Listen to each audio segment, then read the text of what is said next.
tardes.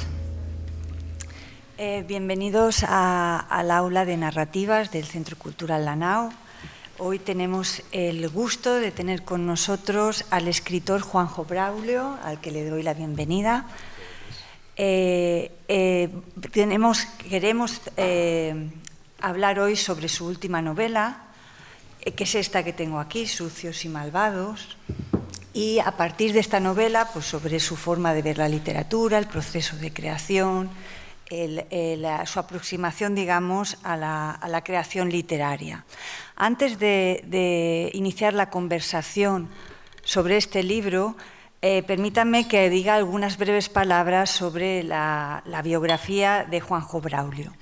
Es graduado en enseñanzas artísticas en Eskilstuna, en Suecia. Sí, es difícil. Eskilstuna. ¿Eskilstuna? Eskilstuna. Sí. Bueno. Licenciado en Ciencias de la Información por la Universidad Politécnica de Valencia, máster de Creación de Guiones Audiovisuales, también por la Universidad Internacional de Valencia, y como periodista ha sido redactor en Diario 16 Comunitat Valenciana, jefe de sección en el Diario de las Provincias, jefe de informativos de Radio Nou y director de comunicaciones de la Consellería de Infraestructuras de la Generalitat Valenciana. Actualmente trabaja así de técnico superior de comunicación para la Generalitat. Su primer libro es en realidad una recopilación de columnas periodísticas, fue editado en 2004 en la UNED y en 2014 publicó En Itaca hace frío, que podría ser un libro de viajes sobre Suecia o la experiencia en Suecia tal vez. En 2015 da el salto a la literatura de ficción con una novela que se hizo muy famosa, El silencio del pantano, una novela negra publicada en Ediciones B que fue llevada al cine y también la película es una película muy conocida, El silencio del pantano, por Z Cinema y Televisión Española. La película salió en 2019. En 2017 publicó esta novela, ¿no?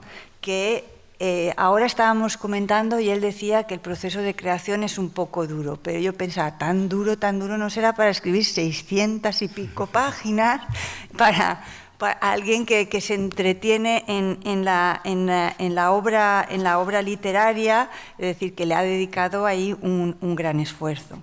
Vamos, como digo, a hablar de esta novela, vamos a conversar sobre ella. Para abrir esta conversación, para destripar un poco la novela, tenemos con nosotros también a Ignacio Ramos Gay, que es catedrático de esta universidad, catedrático de Filología Francesa, es licenciado en Filología Inglesa también, catedrático de Filología Francesa. De él no voy a decir nada, solo no me resisto a decir una cosa porque es muy bonita, que es caballero de la Orden de las Palmas Académicas de la República Francesa. Nada más y nada menos. Bueno, a él le paso la palabra para que dé inicio a esta conversación. Pues muchísimas gracias, Cristina, muchísimas gracias, Juanjo, muchísimas gracias a todos los participantes y todos los miembros del público, y buenas tardes y gracias por estar aquí.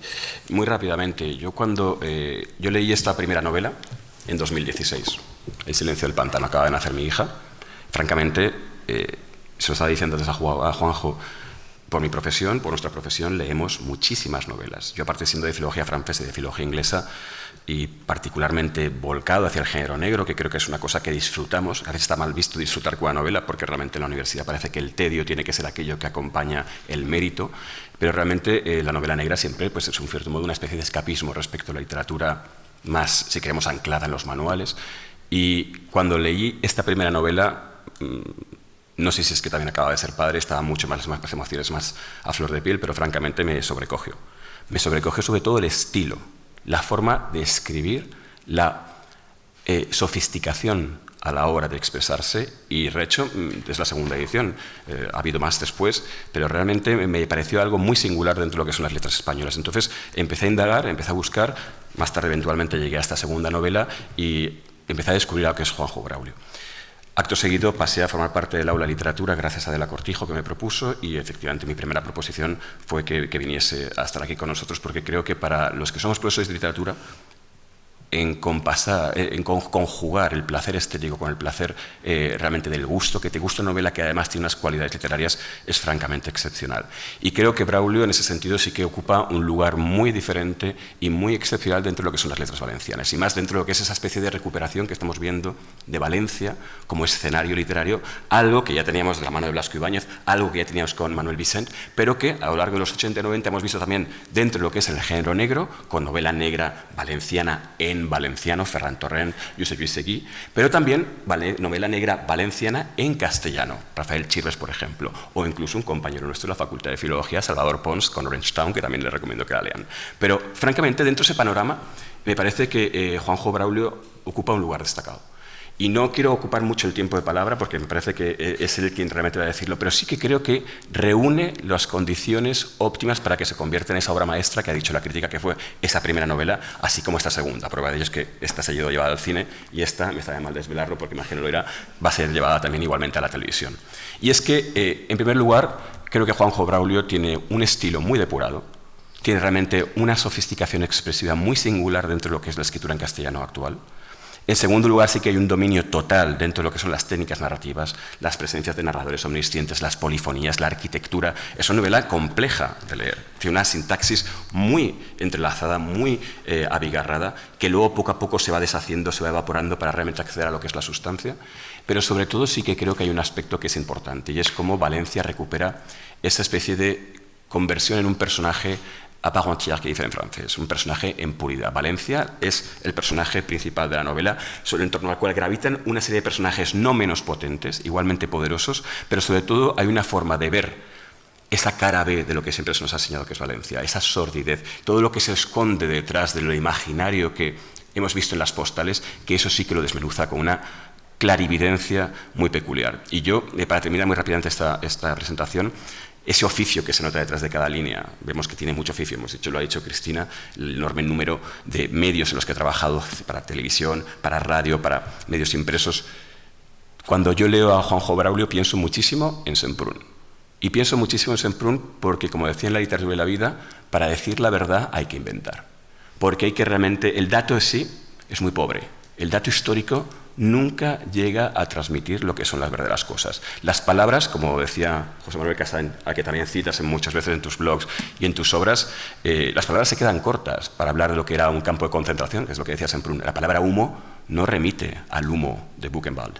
Entonces, eso lo vemos exactamente aquí. La forma de poder inventar para realmente acceder a la verdad, ese trabajo periodístico de documentación, pero a partir de ahí que sirva un trampolín para la imaginación, lo encontramos en esta novela. Y realmente yo creo que accedemos a descubrir a través de las novelas de Braulio, tanto en esta como en La Silencio del Pantano, lo que es esa cara B de la Valencia que nos ha sido escondida, esa cara B de lo que fue la Copa de América, lo que fue los últimos 25 años, en cierto modo, que hemos visto a través de los tribunales de lo que es Valencia, y en cierto modo creo que sobre todo se conjuga, insisto, con el placer de aprender y con el placer de poder descubrirlo. Por lo tanto, muchísimas gracias. Y una primera pregunta inicial, que creo que es la que nos obliga a todo esto. ¿Por qué Sucios y Malvados? Esta novela, ¿por qué Valencia? ¿Por qué novela negra? Bueno, para empezar, son muchas preguntas. Muchas gracias, un poco abrumado, ¿no? por los elogios, ¿no? Honestamente, cuando yo estaba escribiendo no pensaba en todas estas cosas, ¿no? Y por contestar a tu pregunta, entrar directamente, ¿por qué Valencia y por qué novela negra? Pues porque pienso que tenemos que podíamos hacer una novela negra sin complejos, ¿no? Es decir, si como periodista un lugar común dice que el periodismo es el primer borrador de la historia, ¿no? Lo primero que se escribe, ¿no? Yo entiendo que también en nuestra época, todas las épocas, se entienden mucho mejor a partir de la ficción, muchas veces, que a partir de los libros de historia, ¿no? Entonces, de alguna manera yo asumí ese reto, ¿no? Quise asumir ese reto y quise asumir pues, el intentar hacer una novela negra valenciana, con escenarios valencianos, con personajes valencianos, con tramas valencianas, con delincuencia valenciana. Es decir, nadie se creería que hubiera un psicópata por las calles del barrio de Malilla, como Aníbal Lecter, ¿no? O peleas de bandas como El poder del perro de Don Winslow en Chiribella. no cuadra. Nuestra delincuencia es de otra manera, ¿no? Nuestra delincuencia tiene que ver con la corrupción política, tiene que ver con el puerto, ¿no? Es decir, tiene que ver pues, con el tráfico de drogas, tiene que ver con la prostitución y con la trata de blancas. Esos son nuestros criminales, son así, son esos, ¿no? Y a partir de ahí contar nuestra cara B, como bien decía Ignacio. Básicamente era no tener complejos, ¿no? Es decir, no tener complejos, es decir, pues si yo he leído a la Barcelona de Pepe Carballo, al Madrid del Gitano de Juan Madrid, a las aventuras de Bevilacqua de Lorenzo Silva por toda España, porque evidentemente también he leído a Buchana de Ferran Torrent, ¿no? Es decir, pero consideraba que había espacio para más, ¿no? Es decir, que no todo estaba contado, que podíamos seguir contando esas cosas. Y una de las frases que, digamos, más fortuna tuvo en Silencio del Pantano, ¿no? Y es una de las frases que dice Q, ¿no? Que dice el mismo mal, los mismos miasmas que describía Blasco Ibáñez, que trepaban por el interior de las barracas blanqueadas del Palmar, trepan ahora por los pilares blancos de la ciudad de las artes y las ciencias, pero es ese mismo mal que está ahí, el mal de la codicia, ¿no? El mal de pues eso, de la codicia y de la cara humana, ¿no? Entonces, pues de ahí fue el impulso narrativo era ese, ¿no? El impulso narrativo era el de contar, una frase que también ha tenido fortuna. Yo como periodista he tenido que contar verdades que parecían mentira, ¿no? Y por eso decidí probar suerte en decir mentiras para contar verdades, ¿no? Que es la manera que puedes hacerlo con la literatura, ¿no? Yo creo que hay un aspecto parte dentro de su novelística, y es que efectivamente es novela negra, no novela policial. Es decir, ese aspecto de grises, donde sí, la novela policial o la novela enigma parece que está compartimentada de manera muy estanca entre el bien y el mal, por un lado, mientras que la novela negra es mucho más matizado, ¿no? El bien y el mal se entrelazan, y aquí es una cosa que parece... Sí, coincidí con Lorenzo Silva precisamente en una Semana Negra de Gijón, en el año 2018 fue, y entonces pues un señor del público nos preguntó, ¿para ustedes qué es la novela negra, no? Y yo le dije, ¿usted quiere provocar aquí un tiroteo o qué? ¿No? Es decir, si nos ponemos a discutir, porque probablemente no nos íbamos a poner de acuerdo nunca, ¿no? En qué es novela negra y qué no lo es. De hecho, era una chica la que me lo preguntó, ¿no? Y al final le terminé diciendo, novela negra eres tú, ¿no? Es decir, no se me ocurría nada más, ¿no? Efectivamente, si entendemos como el canon de la novela, claro, el canon de la novela policíaca, ¿cuál de ellos, ¿no? El de la novela Enigma de Agatha Christie, ¿no? Donde el muerto parece un jarrón chino roto en medio de la sala de billar, o es la novela del hardboiling americana, ¿no? de los bajos fondos de Chicago, o es la novela negra nórdica de asesinatos tremebundos en medio de la tundra noruega, o es la novela negra al estilo de Simenon, ¿no? Y de... ¿Cuál es, ¿no? Es decir, la novela negra mediterránea, ¿no? Al estilo de Vázquez Montalbán. Yo creo que me considero más heredero de eso, ¿no? Es decir, de lo que yo una vez dije que es la novela negra a pleno sol. Es decir, al sol potente de la Malvarrosa. Rafael Chirves, precisamente, que tú comentabas, decía que el sol es tan potente en esta parte del mundo que queda poco espacio para el misterio, ¿no? Es decir, aquí todo se ve, ¿no? Y yo me atreví a añadir, ¿no? sin ánimo de parafrasear al gran Chirves, ¿no? Pero yo me atreví a añadir que como aquí el sol es tan potente, las sombras que proyectan son evidentemente más negras, aunque sea precisamente por contraste, ¿no? en ese sentido. Y de ahí simplemente salió natural, ¿no? Es decir, o al menos a mí me salió natural. Decía, no, el protagonista narrador del Silencio del Pantano es un señor que ni siquiera tiene nombre, ni cara, ni... Todo el mundo está pensando en Pedro Alonso, ¿no? En Berlín, de La Casa de Papel, que es el que lo interpretó en la versión cinematográfica. Pero en realidad yo no le puse nombre, ni cara, ni nada, ¿no? Es decir, era una presencia, un fantasma, casi un espectro, ¿no? Es decir, una representación del mal que habita en nosotros mismos, ¿no? Porque ahí era lo que yo pretendía hacer, ¿no? Es decir, que el lector se convirtiera también en narrador y participara también, ¿no? Es decir, yo soy mal juez para decir estas cosas, pero por el feedback que he recibido, ¿no? Es decir, mucha gente me ha dicho, es que yo me terminaba identificando con Q, es decir, con las cosas que piensa, con las cosas que dice y tal. ¿A ti no te pasaba? Yo decía, ¿cómo que un periodista que antes era periodista y ahora es escritor y se dedica a matar gente? No me identifico nada. Nada en absoluto. No, pero es que efectivamente hay un... Cuando decía Juanjo Braulio esa forma de identificarse, eso es algo que ocurre mucho también con respecto a Sucios y Malvados.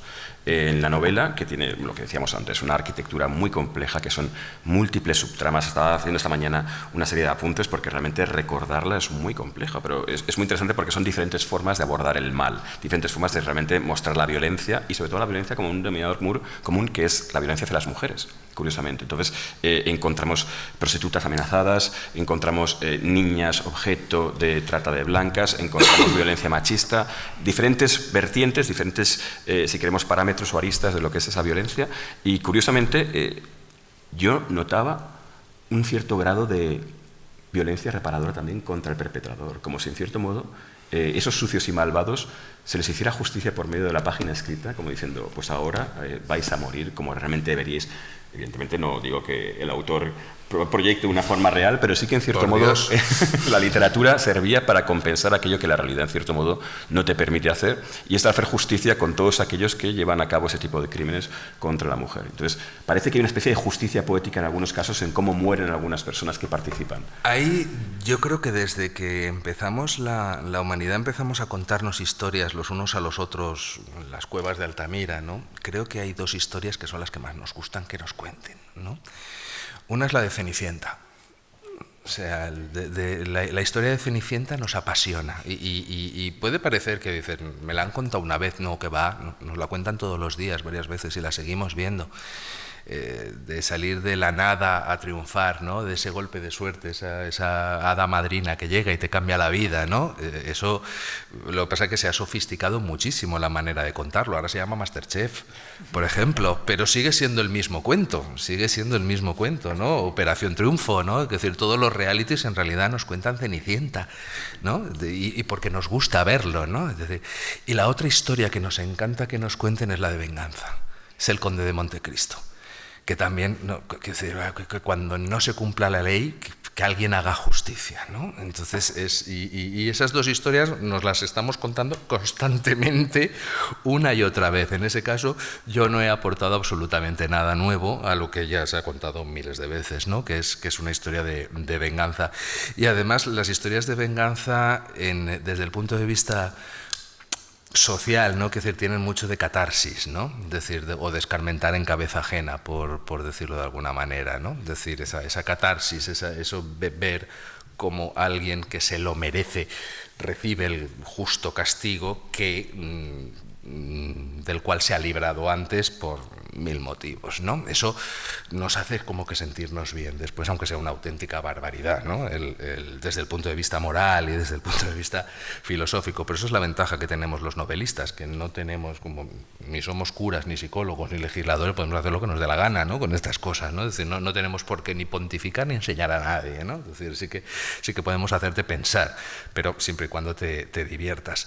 Es más, como sociedad, la sociedad no tiene, y aquí con Cristina, que es jurista y aparte profesora de filosofía del derecho, sabe más, pero esta idea a mí siempre me ha fascinado. La sociedad necesita olvidar, reparar y aplicar, digamos, la proporción, ¿no? Es decir, por ejemplo, en casi todos los procesos históricos, guerras civiles, movimientos terroristas y tal, casi siempre suelen terminar con un punto y aparte, ¿no? Es decir, pues hasta aquí y borrón y cuenta nueva, ¿no? Es decir, se olvida, hay miles de casos, ¿no? Desde los Troubles, ¿no? de Irlanda del Norte, ¿no? Que dijeron, bueno, pues hasta aquí y a partir de ahora se abre eso. O aquí en España, pues con el terrorismo de ETA, ¿no? Que cuando ya la banda anunció su disolución, pues bueno, que a partir de ahí. Y entonces la sociedad necesita olvidar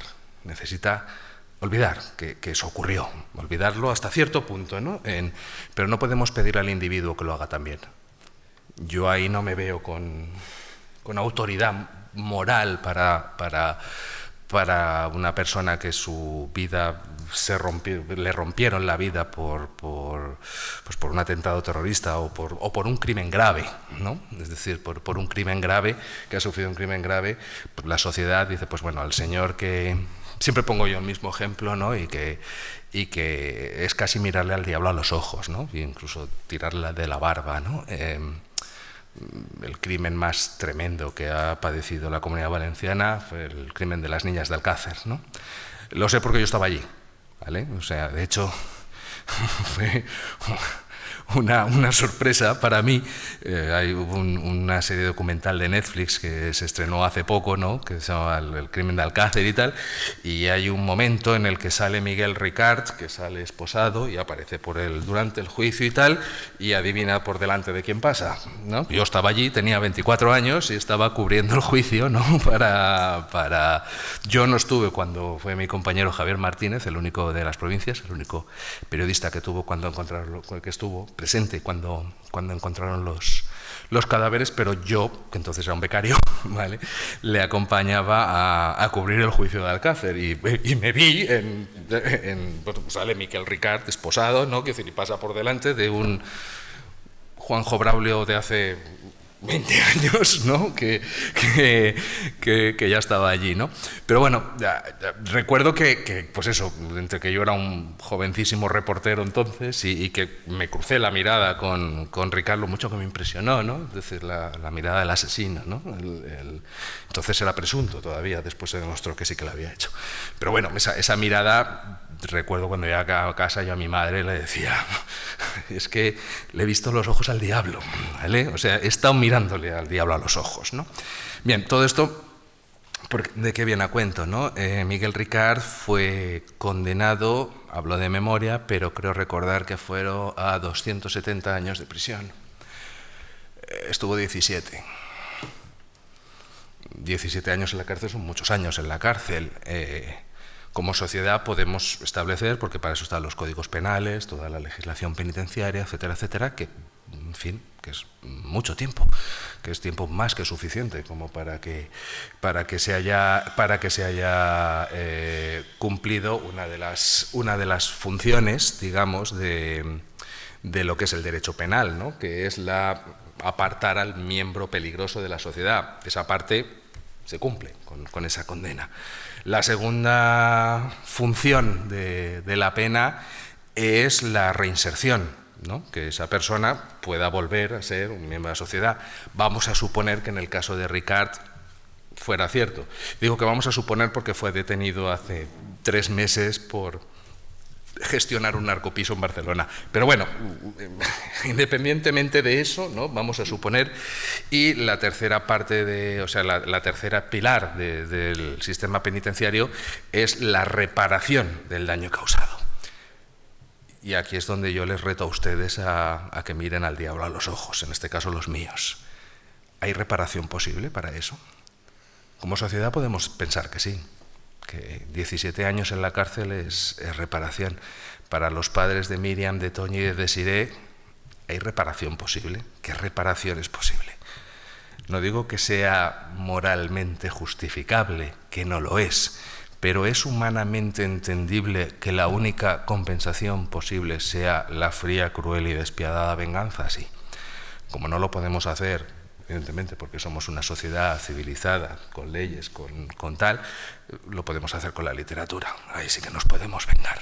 Por eso El Conde de Montecristo es una de nuestras historias favoritas, ¿no? Porque ante la injusticia, al menos en la imaginación, podemos hacer justicia más allá de códigos, de leyes, es decir, la justicia que como individuos necesitaríamos, no como sociedad, porque una sociedad así no sería viable, ¿no? Es decir, no hace ya muchísimos años que se probó que la venganza privada no es efectiva, ¿no? Es mejor ponerlo en manos de jueces, de leyes, en fin, de tal, pero entendible, es entendible, muy entendible, ¿no? Y quizá, afortunadamente, yo en mi vida personal no me he tenido que ver nunca en una de esas, ¿no? En una situación tan terrible como esa, pero digo, aún me acuerdo de la mirada de Ricard, que por casualidad se cruzó conmigo, ¿no? Es decir, que el mal existe, ¿no? y que solamente en la literatura sí que lo podemos sublimar, ¿no? Yo, en relación a esto, es muy interesante esto que has dicho de que a un individuo no le podemos pedir, por ejemplo, esto, que olvide, o el individuo no le podemos decir que, como dice, bueno, ahora ya pasa mucho tiempo, ahora ya olvídate, haznos ese favor a la sociedad, ¿no? Que se convierta en una función social.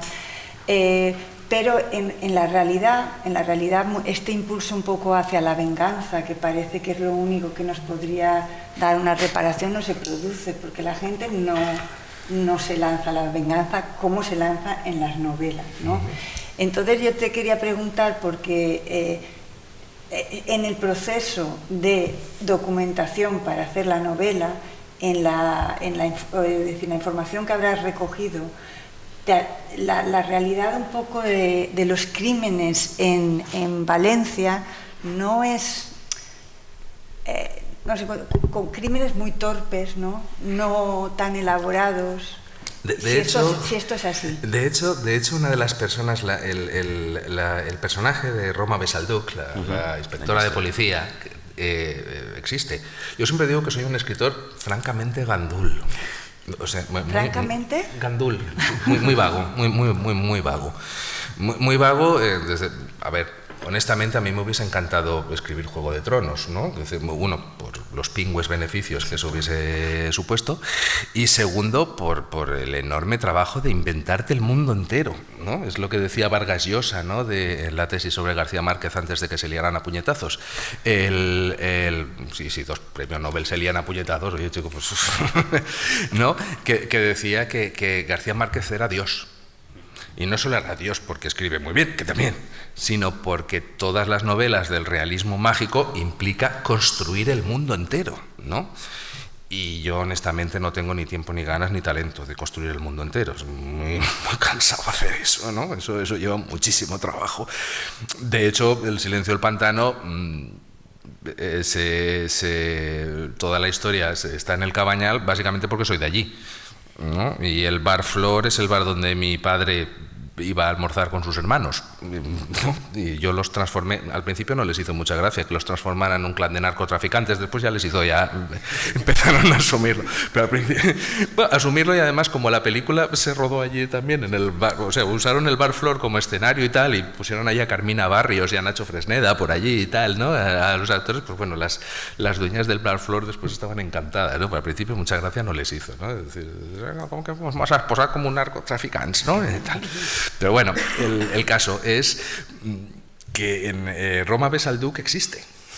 O sea, es una persona real, ¿no? No se llama así, se llama Esther Maldonado, y hasta hace 2 años que cambió de destino era la jefa del grupo de homicidios del Cuerpo Nacional de Policía. De hecho, es la señora que detuvo a la viuda de Patrais, a la viuda negra de Patrais, a Maje, ¿no? Que es decir, la que descubrió que había sido ella la que había tal, pues es la inspectora Esther Maldonado, que me honro de tener su amistad, y ella era la que me contaba esas cosas, que decir, pues es que mi trabajo es un trabajo como otro cualquiera, ¿no? Solamente que yo estoy a la reunión de las mamás del cole decidiendo la función de Navidad, y el teléfono me suena como a cualquier otra mamá le suena del trabajo, solo que a otra mamá pues ha pasado esto o tal y cual, y a mí me dicen es que un señor le ha abierto con un hacha a la cabeza a otro, ¿no? Y me tengo que ir y no puedo quedarme a tal. Y ella, Esther, toda esta introducción vendría porque Esther me contó una frase que yo se la puse también en su, que decía que en España se mata poco y se mata mal. Se mata poco y mal, ¿no? Es decir, se cometen aproximadamente en España unos 300 homicidios al año, aproximadamente. Y como la Comunidad Valenciana somos la comunidad del 10%, pues aquí es unos 30, más o menos. Más de la mitad es violencia de género, que si eso, ahora hablaremos de ella porque es otro de los temas, ¿no? Que es decir, más de la mitad de ellos son mujeres, violencia de género. Y el resto, suele ser, por ejemplo, crímenes elaborados como el asesinato de la viuda del presidente de la CAM, ¿no? Que todavía no se sabe quién ha sido y que si ha sido el yerno, que si no, si estaba, si no estaba y tal, o como el asesinato de Mage, ¿no? Que es decir, que de la viuda negra de Patrais, ¿no? Como la bautizaron los medios de comunicación. Eso es muy raro. Eso pasa una vez cada 6, 7 años, me decía Esther, ¿no? Es decir, lo normal de los homicidios en la Comunidad Valenciana y extensión de toda España es la pelea que se va de madre, el arrebato, de hecho, rara vez en los tribunales se juzga a alguien por asesinato, normalmente suele ser por homicidio, ¿no? Es decir, y con bastantes atenuantes, ¿no? Es decir, con lo cual, de ahí que nos puedan salir novelas cuando quieres ir por ese camino, te lo tienes que currar bastante, ¿no? Es decir, para no caer en la americanada, que muchas veces, hay veces que hay una cierta tendencia, también eso te lo da el mercado, ¿no? Es decir, cuando novelas de psicópatas, asesinos en serie y cosas de estas se venden como churros, pues es lógico que haya una cierta imitación por parte de los escritores patrios, ¿no? Es decir, de hacer lo mismo. A mí me parece un error, ¿no? Me parece un error porque se nota demasiado que es cartón piedra, ¿no? Es decir, no aporta casi nada a eso, pero bueno, yo entiendo también que se haga, ¿no? Entonces, no sé si he contestado a tu pregunta, Cristina, pero sí, en general se mata poco y mal en la realidad. Los escritores matamos mejor, bastante mejor. Pues es curioso porque decías que tú no inventas un mundo entero, pero yo sí que curiosamente cuando leo tu obra sí que veo una especie de, quizá por ser de francés, una especie de comedia humana balzaciana en el que sí que se cristaliza todo lo que es la sociedad valenciana. De hecho, hay una cosa muy interesante, es el enorme placer que sentimos los que somos de Valencia al leerlo, porque ese reconocimiento, esa especie de anacnorisis, el ver cada uno de los lugares por donde hemos pasado, el Cabanyal, el Eixample, el barrio del Carmen, las calles citadas, etcétera, etcétera. Algo que hace mucho también la novela valenciana, el Traza la Huerta con Noruega, etcétera. Es decir, sí que encontramos eso, pero sí que encontramos igualmente pues, ese cristal plural de todo lo que es los diferentes elementos de la sociedad valenciana, y sí que hay una cosa que es importante en relación con lo que acabas de comentar, y es que eso que se mata y mata, ese crimen, no solamente son los desheredados, sino también la sociedad del poder. Y eso yo creo que sí que lo retratas muy bien. La primera con la clase política, en la segunda quizá con la clase más pudiente, desde los jueces hasta los abogados, hasta los notarios, es decir, todo ese ambiente de lo que en cierto modo son las élites profesionales, aparecen entrelazadas, casi como una melodía en la que el mal entronca el mal y están todos unidos bajo una especie de mismo contubernio, ¿no? ¿Es tu intención un poco? A ver, esa labor periodística también de denunciar. Tanto como denunciar, no, es decir, porque eso implicaría, digamos, acusar a toda la élite valenciana de ser unos criminales. Bien es cierto que El Padrino, que es una película, una obra maestra, como ustedes saben, está basado en una novela, también de Mario Puzo, una novela que es francamente mala, ¿no? Es decir, pero no lo digo yo, lo decía el propio Mario Puzo, decía, es que yo soy muy mal novelista, soy mejor guionista que novelista. Pero lo que a mí más me gusta de la novela es la cita que pone al principio Mario Puzo, que también es una idea que Chirves también la utilizaba mucho, ¿no? en toda su obra, porque aparte, querido catedrático, voy a discrepar una cosa contigo de lo que has dicho antes al principio, cuando decía que Chirves hacía novela negra. Yo creo que Rafael Chirves no hizo una novela negra en su vida, aunque todos los libros eran negrísimos, pero no le hizo falta asesinatos, policías y tal para que fueran negrísimo, ¿no? Pero bueno, cierro paréntesis. El Padrino empieza con una cita de Balzac que dice: toda fortuna empezó con un delito.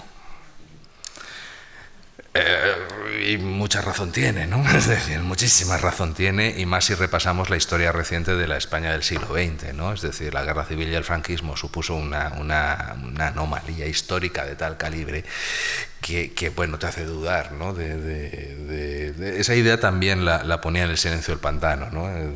Cuando decía de las cañas, ¿no? Que las cañas son la clase alta valenciana, como se pelean entre ellos, pero que han sido los dueños siempre, ¿no? Se pueden rastrear verdaderas dinastías de mandatarios de la política valenciana que cuando empiezas a indagar en su árbol genealógico dices, bueno, es que esta gente mandaba ya con Jaime I, ¿no? Y siguen mandando, ¿no? Son sus descendientes. esa imbricación no es tanto así, ¿no? Es decir, no es tanto una cuestión de denuncia, sino que quizá tengo yo una cierta mirada compasiva hacia los desheredados, ¿no? Porque al final, pues eso, en Diners Torrons, ¿no?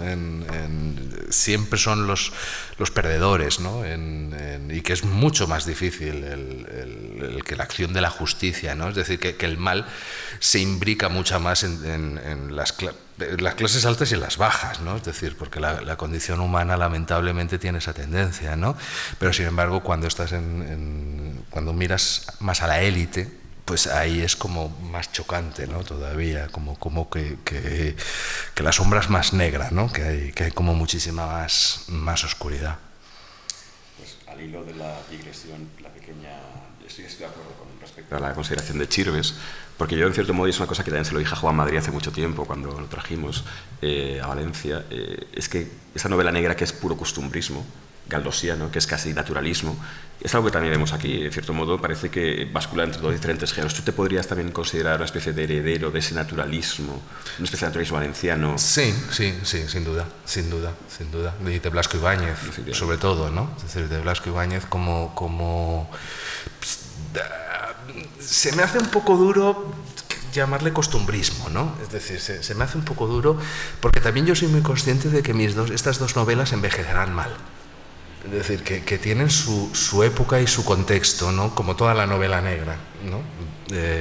Por ejemplo, ahora las novelas de Vázquez Montalbán de la serie Carballo se entienden mal. Se entienden mal porque estaban muy pegadas a su época. Yo recuerdo la primera que leí, que era Asesinato en el Comité Central, que es la primera, que yo le tenía que preguntar a mi padre cosas porque, claro, la ambientado en el año 78. Yo en el año 78 tenía 6 años. Y entonces hablaba de cosas que estaba pasando con el Partido Comunista de España recién legalizado y una serie de cosas que yo le tenía que preguntar a mi padre, ¿y este quién era? Y estoy hablando de que yo me la leía a finales de los 80, principios de los 90, es decir, no había pasado tanto tiempo, es decir, había un gran segmento de la población que evidentemente entendía aquellos códigos porque habían vivido aquella época, pero sin embargo a alguien que, como yo, que era un niño y que leía esas cosas, ¿no?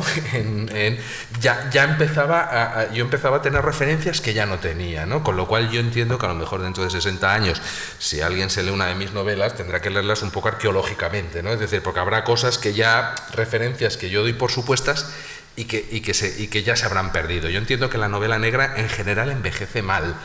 Si es una novela negra muy pegada a la realidad, si es una novela enigma, por ejemplo, al estilo de las de Agatha Christie o de otras cosas, claro, viven en una especie de burbuja del tiempo, ¿no? Es decir, porque donde digamos el escenario tiene poca importancia, ¿no?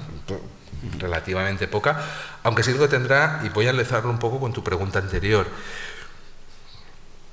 Para aquí, si comparamos mis novelas, o quizás las novelas negras mediterráneas, no solo las mías, sino todas las demás, de Vázquez Montalbán, de Ferran Torrent, de todos los demás.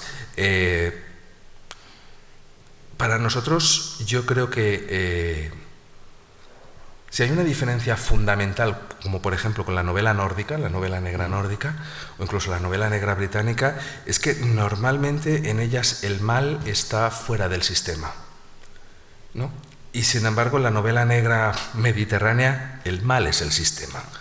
Y ahí creo que sí que lo tenemos bastante claro, ¿no? Es decir, el mal no está fuera de él, sino el mal está dentro, ¿no? Es donde la sociedad tiene una serie de engranajes que no terminan de encajar bien, y en esos rincones oscuros es donde anida el mal y donde se produce. Es decir, no buscamos... porque el psicópata, por ejemplo, el asesino en serie, el terrorista yihadista, en fin, todas esas cosas son un poco el conde Drácula, ¿no? Que es decir, es el mal exterior que amenaza a la sociedad. Sin embargo, en mis novelas el mal no es exterior, es interior, está dentro de nosotros mismos, es el propio sistema el que genera eso. Por ejemplo, en el caso de Sucios y Malvados, que yo tenía una especial obsesión cuando lo escribí, en que yo quería hacer una novela sobre violencia de género. Y una novela sobre violencia de género por muchos motivos, ¿no? Es decir, y sobre todo cuando aquí, claro, soy todavía un poco demasiado periodista, ¿no? Pero con unos cuantos datos, digamos que se entiende enseguida. Si pensamos que en España durante décadas se ha estado diciendo que nuestro principal problema era el terrorismo, ¿no? Es decir, y la verdad es que tenemos una historia bastante trágica de violencia política, ¿no? Según datos, estos son datos del Ministerio del Interior. Como siempre yo no me invento casi nada, ¿no? Aproximadamente no. Según los datos del Ministerio del Interior, entre 1968 y 2023, es decir, en 55 años, el terrorismo, la violencia política, ha causado en España 1.452 muertos y 4.983 heridos. Si ponemos el desglose por la responsabilidad de cada uno, pues tenemos con la medalla de oro a ETA, ¿no? Con 850 muertos y 2.632 heridos. Después el yihadismo islámico, 288 muertos y 2.036 heridos. Después la extrema izquierda, básicamente dos grupos, el Grapo y el FRAP, ¿no? Que en su haber tiene 110 muertos. Y por último la extrema derecha, que era la AAA, el Batallón Vasco Español. Claro, son nombres que suenan a arqueología ya ahora, ¿no? Pero existieron y hicieron daño también. O el GAL, ¿no? La violencia parapolicial, ¿no? Con 91 muertos, ¿no? En total, pues la cifra que he dicho antes, 1.452 muertos. Tenemos datos sobre la violencia de género desde el año 2003. Antes del año 2003, las mujeres muertas por violencia de género no se contaban.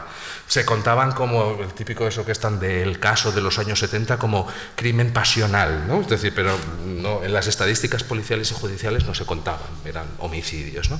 Pero desde el año 2003 hasta ahora han pasado exactamente 20 años. Estamos hablando de la mitad del tiempo, menos de la mitad, ¿no? Con la de esta mañana, que ha aparecido una chica muerta en Tarragona, son 1.186, es decir, 300 menos. Y el número de heridos no se cuenta, no lo sabemos. No sabemos cuántas hay. Podemos hacer un cálculo aproximado.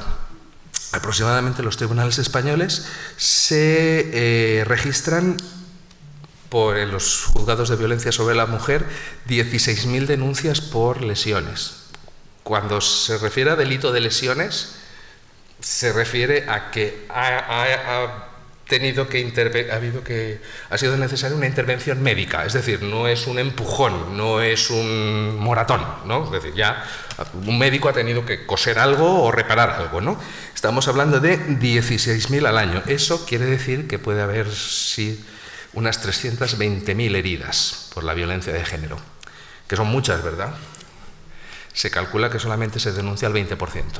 O sea, podríamos estar hablando de más de 1 millón de heridas, todas mujeres, ¿no? ¿Qué terrorismo es peor? El número de muertos. En una ocasión yo definí la violencia machista la violencia de género como tomarse un potito de cianuro a cucharaditas.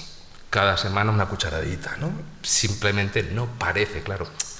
La violencia de género no hay atentados, no hay bombas que explotan, no hay tiroteos en medio de la calle, es decir, es una cosa casi como cotidiana y a la cual nos intentamos insensibilizarnos, ¿no? Y yo estaba bastante obsesionado, es decir, curiosamente no encontraba novelas que hablaran de eso. No hay, muy pocas. No, claro, esta ya tiene 5 años, no ha habido muchas más desde, al menos en mi radar, ¿no? Que decir, igual sí, tampoco soy un experto, ¿no? Que decir que estoy completamente al tanto de todo lo que se publica, porque todo lo que se publica en España es sencillamente inabarcable, pero es una especie de terrorismo cotidiano, de terrorismo blando que viene semana a semana, ¿no? Y sin apenas nos demos cuenta, ¿no? Y yo estaba obsesionado con eso, ¿no? Es decir, cómo contar esa realidad y cómo contarlo desde el punto de vista de una novela, ¿no? Desde el punto de vista de la ficción, considerando que, como he dicho antes, ni soy legislador, ni soy un cura, ni soy un psicólogo. Es decir, yo no tengo que dar lecciones a nadie, ¿no? Pero sí que quiero contar esa realidad, ¿no? Y que nos sirva de catarsis. Y después volvemos otra vez también a Valencia como escenario, ¿no? Valencia como escenario me encontré con la prostitución. Y eso fue, y que esta ciudad ha tenido una relación con la prostitución alucinante, alucinante. De hecho, eso está documentado, ¿no?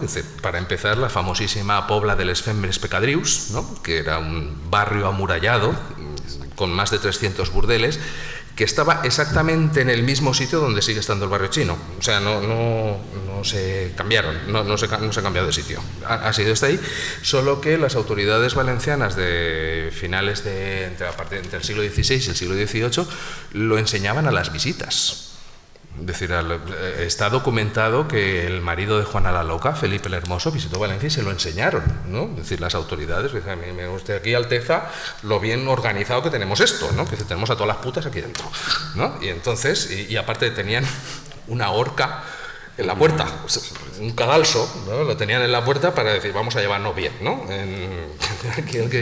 El que como... Después, en tiempos, eso ya fue en el siglo XVII, cuando el patriarca Juan de Rivera, estamos aquí al lado, decidió que aquello era un escándalo, que no podía seguir tal, decidió cerrar la pobla, ¿no? de les Fembres Pecadrius, y las prostitutas se repartieron por toda la ciudad, ¿no? Y entonces, como había una expresión en valenciano, les dones de cadira, para referirse a las prostitutas, porque se ponían a la puerta de su casa con un farol encima para exhibir el género que vendían, que eran ellas mismas, claro, evidentemente, ¿no? Entonces un eufemismo para llamar prostituta en valenciano era dona de cadira, ¿no? Claro, yo con todo esto era como un magma, ¿no? De decir, yo con esto tengo que hacer algo, ¿no? De hecho, está documentado también una expresión que se decía en la Valencia de la Edad Moderna como sinónimo de excelencia en el trabajo. Y era como cosa bien hecha, pues rufián cordobés y puta valenciana. Si querías tú calidad en el servicio, ¿no? ¿Sabes? O sea, que se ve que los cordobeses se dedicaban muy bien a eso y nuestras prostitutas pues también, ¿no? Entonces, con todo ese magma yo quería hacer algo, ¿no? Es decir, y porque con la prostitución también es otra forma de violencia de género. Esta incluso como más cotidiana y más tremenda y más terrible. Y les voy a dar la tarde ya del todo con unos pocos datitos más, ¿no? La prostitución mueve en España 3.700 millones de euros al año. ¿Y eso es mucho dinero o poco? Pues es un dinero considerable, pero se entiende mejor si lo comparamos con otra cosa. ¿Saben ustedes cuánto dinero se gastaron los españoles el año pasado en ir al cine? 600 millones de euros, frente a los 3.700 en irse de putas. Es gordo, ¿eh? Solamente se calcula, no hay datos oficiales, esto todo son estimaciones del Ministerio del Interior, pero se calculan que hay unas 100.000 mujeres en España que ejercen la prostitución para 15 millones de clientes. 15 millones. Eso es mucha gente, ¿vale? De hecho, España es el tercer país del mundo en consumo de prostitución. Solo nos supera Tailandia y Puerto Rico. Y en Europa somos líderes, pero por goleada. Y la Comunidad Valenciana, además, estamos en el podium del consumo de sexo pagado, ¿no? En la consellería donde yo trabajo, en la Consellería de Justicia, se hizo hace 2 años un estudio, ¿vale? Y aparte hecho por la Universidad de Valencia, por el profesor Antonio Ariño, que él detectó 52.000 anuncios de prostitutas solamente en la provincia de Valencia. Todos están en 6 páginas web, ¿vale? Que se ejerce la prostitución en alguno de los 1.700 pisos donde se ejerce la prostitución, o en alguno de los 164 burdeles que las fuerzas y cuerpos de seguridad del Estado tienen localizados en la provincia, entre las 3 provincias, entre Castellón y Valencia de Alicante. Probablemente hay muchos más, pero tienen 164 porque lo pone en la puerta, que hay luces de neón, ¿no? Que, o sea, no es algo oscuro ni escondido, no, se ve por la carretera donde están, ¿no? ¿Saben ustedes cuántos museos hay en la Comunidad Valenciana? 130. ¿Y saben cuántos cines? 90. Esta violencia es tan cotidiana y tan normal y no parece que y estos son los datos que tiene la administración. Yo soy funcionario de carrera de la Generalitat y la administración nos enteramos de lo que nos enteramos. Es decir, que probablemente la realidad es mucho mayor, muchísimo más grande de todo eso, ¿no? Con todo esto yo quería hacer algo, ¿no? Es decir, y también, por lo que hablábamos antes, ¿cuál es nuestra delincuencia? ¿Cuál es nuestro mal? Pues nuestro mal no es el psicópata, nuestro mal no es el asesino en serie, no tenemos Charlie Manson, ni Aníbal Lecter, ni el Chapo Guzmán, ni grandes señores de la droga que cuelgan a gente de los puentes como en México, o como Pablo Escobar diciendo plata o plomo con acento raro. No, nuestro mal es este. Nuestro mal es consentir que haya 13.000 mujeres que las compran y las venden todos los días. Eso es el mal. Y para eso, es decir, para este monstruo, para vencer a ese monstruo, pues en mi caso yo he creado otro monstruo, u otros 4 monstruos, ¿no? Que son les dones de Cadira, ¿no? Que es decir, mis 4 vengadoras, ¿no? Mis 4 protagonistas, ¿no? Que son cuatro vengadoras, ¿no? Que intentan arreglar un poco eso, probablemente con métodos equivocados, ¿no? Pero ese es el mal, ¿no? Y ahí es donde pienso que mi aportación ha sido un poco diferente, ¿no? Y más, luego ya si quieres hablamos del concepto estilístico, porque también en Sucios y Malvados yo quería hacer otra cosa, que era hacer una novela negra coral, cosa que no se ha hecho tantas veces. La novela negra suele ser muy protagónica, ¿no? Es decir, hay un protagonista que sobre él gira todo, ¿no? Es decir, y normalmente más que una hay dos, ¿no? Que bueno, en realidad llevamos copiando a Sherlock Holmes y Watson años y años y años, les vamos cambiando los nombres, les vamos cambiando un poco el aspecto, pero siguen siendo Holmes y Watson o Miss Marple, ¿no? Que es decir, son las dos variantes del detective. Yo en mis novelas, pues, en las 2 al menos que he publicado hasta ahora, hay policía, pero la policía es uno más, ¿no? Es decir, no tienen el peso protagónico que tiene la novela policial o negra tradicional, ¿no? Son mucho más corales, ¿no? Es decir, como es la vida, además, ¿no? Por otra parte, coral. Pues y tú córtame, porque yo me enrollo con una persiana, ¿eh? Es que precisamente ese término coral a mí me viene muy bien al caso, porque efectivamente la presencia de la música, la presencia de una melodía es algo que aparece desde el principio, desde esa anacrusa con la que se abre la novela hasta la coda final. De hecho, incluso, para los que tengan curiosidad, incluso se añaden partituras dentro de la novela. Que no compuse yo, lo compuso mi amigo y cuñado Pedro Viso, que es un músico excepcional, y que yo le encargué que me compusiera esas melodías, ¿no? Pero... De hecho, es que uno de los personajes, y por eso les recomendaba que lo leyeran, más poderosos de la novela es el personaje de Dani. Ese personaje que es un auténtico melómano, un personaje que se mueve por sinestesias en virtud de una enfermedad documentada, que a mí, a pesar de todo, antes no te lo he dicho, pero a mí me resuena mucho a American Psycho, a Bret Easton Ellis. Tiene esas parrafadas tan documentadas, tan técnicamente precisas, pero que cuando ya me has dicho que remitía a tu cuñado, en cierto modo, me ha cambiado un poco. Es una bellísima persona, quiero decir, no crean. Pero sí que me gustaría que nos comentaras la presencia de esa melodía no solamente como forma de entroncar el mal con el mal, de hilvanar todo, de entrelazarlo todo, sino sobre todo como también una especie de melodía de fondo, que mientras todo está yendo fatal, suena esa melodía como la indiferencia de todo mientras todo se está hundiendo, ¿no? Que es, sí. Esa presencia de la música tan grande en la novela. La presencia de la música, a ver, yo creo que yo necesitaba un catalizador para todo esto que he contado de la violencia de género, la prostitución y tal. Tenía que catalizarlo de alguna manera, ¿no? Entonces, al principio pensé en que fuera Roma Besaldú, ¿no? Que es decir, la que fuera investigadora y vengadora a la vez, pero aquello no cuadraba, no quedaba bien. Después surgieron las dones de Cadira, ¿no? Pero aún así me hacía falta otro catalizador más, ¿no? Que era lo que no encontraba. Y me vino por parte de Dani, ¿no? Más que Dani, el músico, Dani fue más bien Dani la víctima, ¿no? Es decir, todos tenemos en la cabeza en crímenes famosos, ¿no? Que en momentos tremebundos, ¿no? que ha dado la crónica negra española, del superviviente. Pero el superviviente después nos olvidamos de él. Y a mí siempre me ha llamado la atención, siempre me ha movido la curiosidad del ¿qué pasa después? ¿Cómo fue el día siguiente? Cuando Ortega Lara estuvo 480 y pico días en un zulo de ETA y lo sacaron, y todos tenemos la imagen del hombre aquel, un esqueleto con la barba larga, con la mirada huidiza y tal, lo recuperaron y tal. El primer día que volvió a su casa, ¿cómo fue? El hombre se levantó y se preparó un café y unas tostadas. ¿Cómo vive esa gente después, ¿no? Es decir, ¿cómo es el proceso de recuperación, ¿no? Es decir, ¿qué pasa después de una experiencia traumática de ese calibre? Puedo poner muchos más ejemplos, ¿no? Es decir, trabajando en las provincias tuve la oportunidad de entrevistar a Irene Villa, ¿no?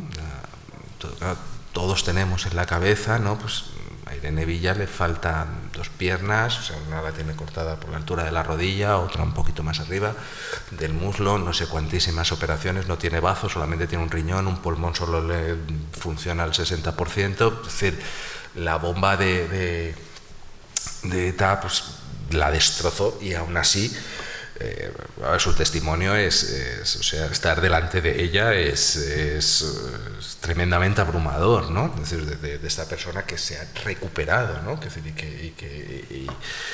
Y claro, yo no le llegué a preguntar tantas cosas, ¿no? de cómo era su día a día, ¿no? Que es decir, una parte de la intimidad y de la privada que tampoco creo que deba de ser del dominio público. Pero ella me contó que por ejemplo, que decidió, tanto ella como su madre, lo que comentábamos antes, olvidar. Decía, no, y es curioso, ¿no? Es decir, porque ella y su madre, que su madre también sufrió unas terribles mutilaciones, tienen un recordatorio diario de lo que les hicieron. O sea, no es algo que puedan haber olvidado que llegue. O sea, ella todos los días, cuando se ha de colocar las prótesis, las piernas para poder andar, se acuerda evidentemente de que era una niña normal y corriente que iba al colegio cuando estalló una bomba con la cual no tenía ni le iba ni le venía Entonces ahí es donde surge el personaje de Dani, ¿no? Es decir, alguien que sufre una experiencia traumática tremenda y que su vía de escape es la música, que es su don natural, ¿no? Pero me interesaba mucho utilizar la música de una manera tóxica, que es como él la utiliza. De hecho, él utiliza la música de la misma manera que utiliza la marihuana y la heroína, ¿no? Es decir, es un elemento más, ¿no? Para sobrellevar un trauma que no... Porque solamente me he encontrado con alguien como Irene Villa, que consiguió, que tuvo y tiene la fortaleza mental suficiente como para superar eso. Ella misma me contó que su padre, que fue el que de hecho terminó separándose de su madre, es decir, no resistió el matrimonio, porque su padre, que no estaba en el atentado, es decir, que a él no le pasó nada, no conseguía entender cómo su hija y su mujer habían decidido superar y olvidar. Y él no entendía por qué, ¿no? Es decir, él necesitaba ese sentimiento de venganza, ¿no? De decir, pero ¿cómo vais a...? Y ella, Irene, me contaba y decía, es que mi madre me dijo, podemos hacer 2 cosas. Odiarlos durante toda nuestra vida y no ser capaces de hacer nada más que eso, ¿no? Es decir, con lo cual nos estarán atentando contra nosotras todos los días, o que la justicia se ocupe de ellos, que haga con ellos lo que tengan que hacer, y nosotras continuaremos, es decir, apartarlos. Sin embargo, el padre de Irene Villa no lo consiguió, lo cual dice mucho de la fortaleza mental de Irene Villa, su madre. Y esto no es una condena a su padre, sino que no es una crítica, es decir, es perfectamente humano, perfectamente entendible, ¿no? Es decir, pasó lo mismo con los padres de las niñas de Alcácer. Hubo los padres de Toñi que decidieron, y los de Siré, que decidieron que la justicia actúe, y nosotros, y el tristemente famoso padre de Miriam, pues que el hombre tuvo, pues se paseó por las televisiones, en fin, se transformó en un producto mediático pues francamente lamentable, ¿no? Pero que tampoco es una crítica hacia él, ¿no? Es decir, que bueno, como no recuerdo ahora de quién es la frase, pero no es mía, pero siempre me gustó, decía que Dios no te mande todo lo que puedes soportar. ¿Vale? O sea, que Dios no te lo mande nunca, ¿no? Todo lo que puedes soportar. Y entonces la música era esa manera de catalizar, es decir, alguien con la mente completamente rota, ¿cómo utilizaría la música siendo además un superdotado? Siendo además alguien que hubiese sido otro Mozart. O sea, un regalo, ¿no? Es decir, un regalo de la naturaleza. Alguien que hubiese podido, pues eso, regalar a la humanidad obras maestras musicales y tal, y sin embargo un mal día se torció y se torció todo, ¿no? Es decir, cosa a lo que estamos todos expuestos, ¿no? A un mal día, a un verdadero mal día, ¿no? Es decir, un mal día puede... Recuerdo que cuando hacía la promoción de la novela, un periodista le hizo gracia la frase que utilicé y la puso para titular, que yo dije, todos estamos a un mal día de convertirnos en un supervillano. Y es verdad, o sea, que basta con que tengamos un mal día de verdad para convertirnos en un monstruo, ¿no? Que llevamos casi más de una hora charlando. ¿Una hora estoy hablando? Sí. Y creo que podríamos abrir al público si alguien quiere hacer alguna pregunta, si quiere comentar algo. Yo un poco también, y acabando, quería preguntarte dos cosas. Una, referentes literarios, y la segunda, los proyectos que tienes entre manos. Y si alguien en el público quiere hacer una pregunta, que lo vaya pensando. Pues a ver, referentes literarios. Uf, madre mía. Alguien que te encante. Muchos. Como dice mi madre, yo me leo hasta el papel del amoníaco, ¿no? De las botellas de amoníaco me lo leo, ¿no? Lo cual es un problema también, pero también me leo los prospectos de los medicamentos, cosa que no hay que hacer, ¿no? Los van a suprimir ahora. Los van a suprimir, decía, ¿no? Ay, ganas tengo, porque yo me los leo todos y además voy teniendo los síntomas conforme los voy leyendo, bueno, ¿no? De hecho, y es justo lo que me pasa a mí. En tu blog de Zenda os aparecen los múltiples referentes que tienes. Sí.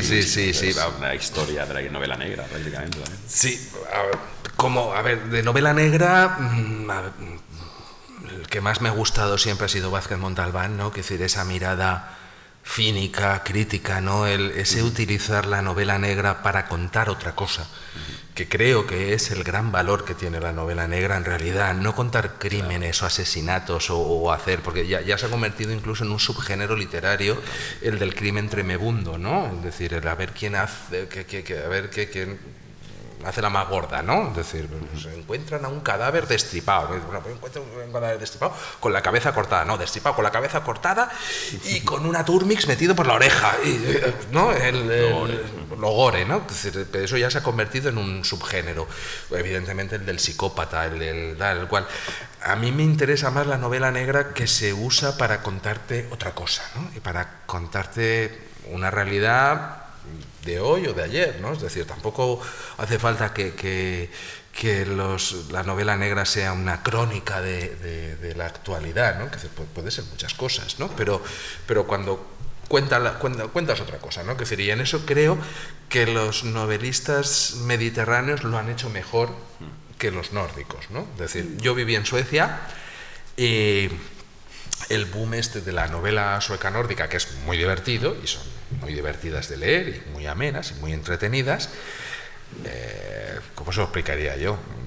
Vamos, Suecia es un país aburridísimo. O sea, que si aquí se mata poco y mal, en Suecia se mata por equivocación, ¿no? O sea, que en serio, no.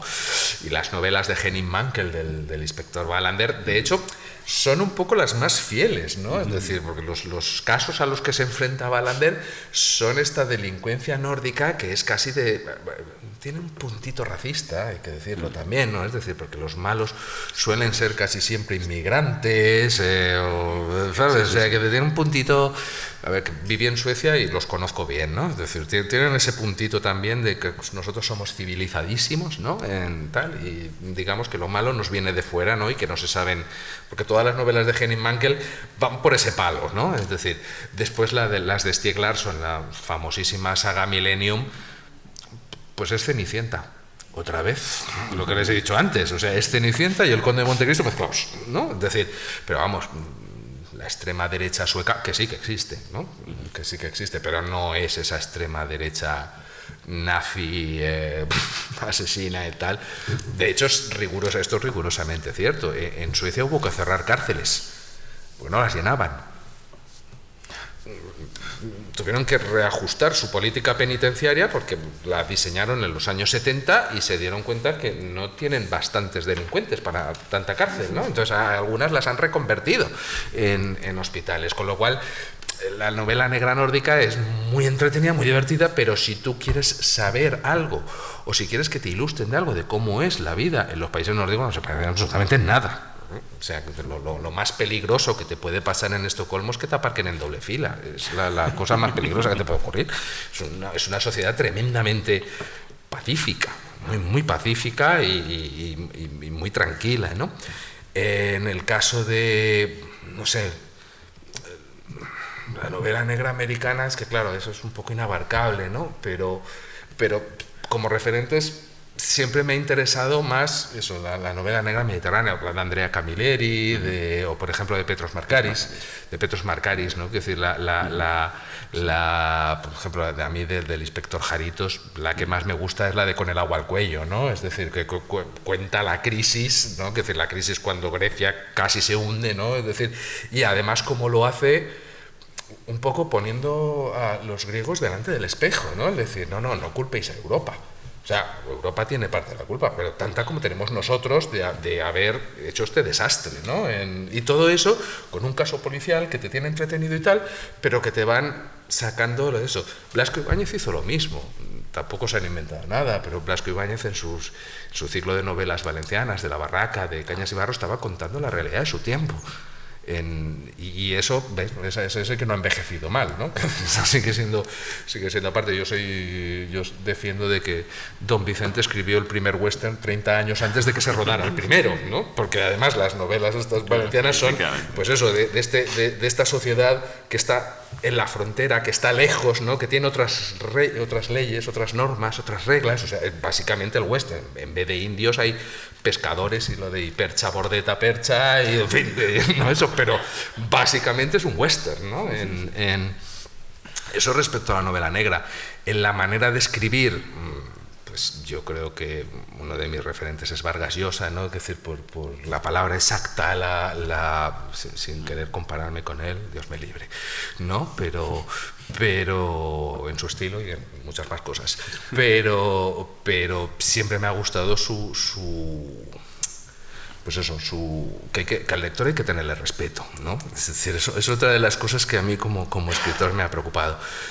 No se puede escribir mal, no se debe escribir mal, ¿no? Es decir, me gustaría saber quién me ha hecho de aquí el honor de leer alguna de mis novelas, de los que están, levanten la mano sin miedo, que ha leído, sí. O sea, me ha costado con todos ustedes. ¿Verdad?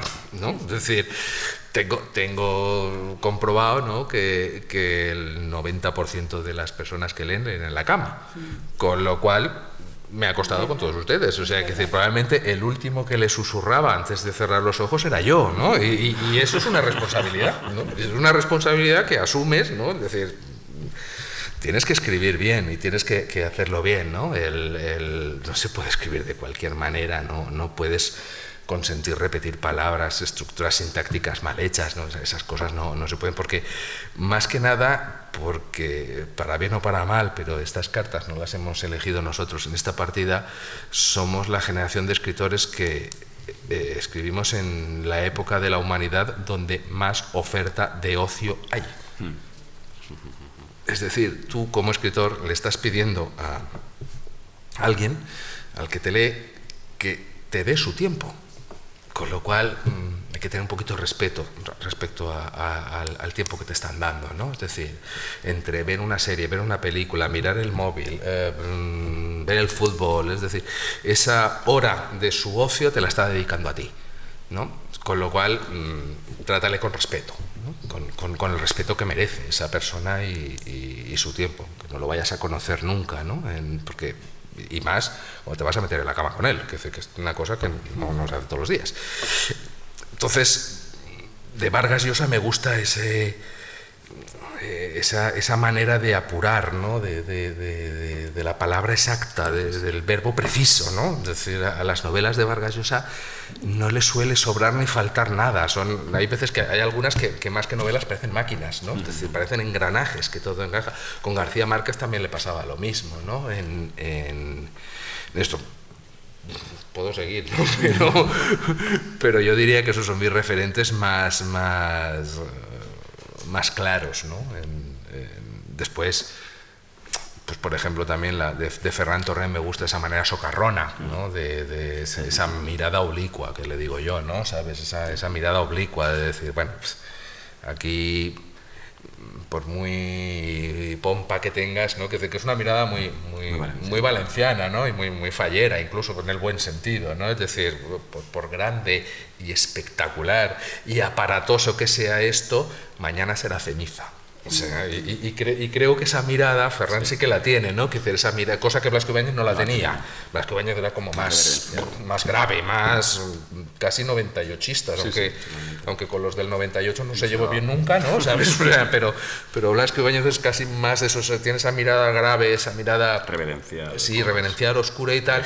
Y de Ferran Torrent me gusta, yo creo que no la tengo tan socarrona, ¿no? Es decir, no o quizá era por los temas que estaba tratando, como que no me atrevía a la broma, ¿no? Que era esa, ya digo, que es una broma amarga muchas veces, ¿no? Pero esa mirada socarrona, ¿no? De tal. ¿Y cuál es la otra pregunta, Cristina? Disculpa. ¿En qué proyectos ¿En qué proyecto estás? A ver, esto es súper pretencioso decirlo, pero en fin, he terminado lo que será la primera parte de una novela sobre la familia Borgia. Para eso he estado, gracias a una beca que me dio el Ministerio de Cultura, he pasado 2 meses en Roma, que estaba allí pues escribiendo y documentándome y siguiendo los pasos de Alejandro VI y Pero, ¿será una novela negra? ¿Policíaca? ¿Un thriller? A ver, policíaca no puede ser porque no había policía, ¿no? Aparte, hay una cosa muy interesante de por qué nace la novela policíaca.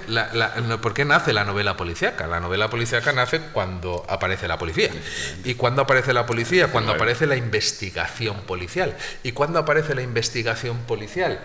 Cuando en los códigos legislativos de la Europa desarrollada se prohíbe la tortura. Claro, hay que investigar y demostrar que efectivamente tú has matado. Es decir, cuando antes tú cogías a una persona y lo ponías en el potro y empezabas a estirar hasta que decías, sí, he sido yo, decir, problema resuelto. Ya no hay que investigar. Por eso me chirrían de esto, que también es un subgénero, ¿no? Es decir, un detective en la Roma del siglo II antes de Cristo. Decía, no había detectives, no se podía, nadie se planteaba investigar nada, ¿no? Es decir, la investigación. Sí. De hecho, antes de referencia, yo siempre pongo El nombre de la rosa como una de mis novelas de detectives favoritas sin detectives. Pero ahí Umberto Eco, que era un grandísimo erudito, no pretende hacer un detective, o sea, no lo es, ¿no? Es decir, aparte no se esconde, que es decir, Guillermo de Baskerville es Sherlock Holmes y Atzo de Melx es Watson y Jorge de Burgos es Borges, que me parece una de las bromas literarias mejores de la historia, ¿no? Que es decir, del bibliotecario ciego y malo, ¿no? ¿Sabes? O sea, que me parece una de las mejores bromas literarias de la historia y es una historia de detectives sin detectives, ¿no? Pero me refiero a las otras, ¿no? Que es decir, me refiero a las otras, ¿no? De un detective en el Logroño del siglo XIII, ¿no? Pero bueno, de todo tiene que haber la viña del Señor. Con lo cual, ¿qué es lo que es terminado de escribir?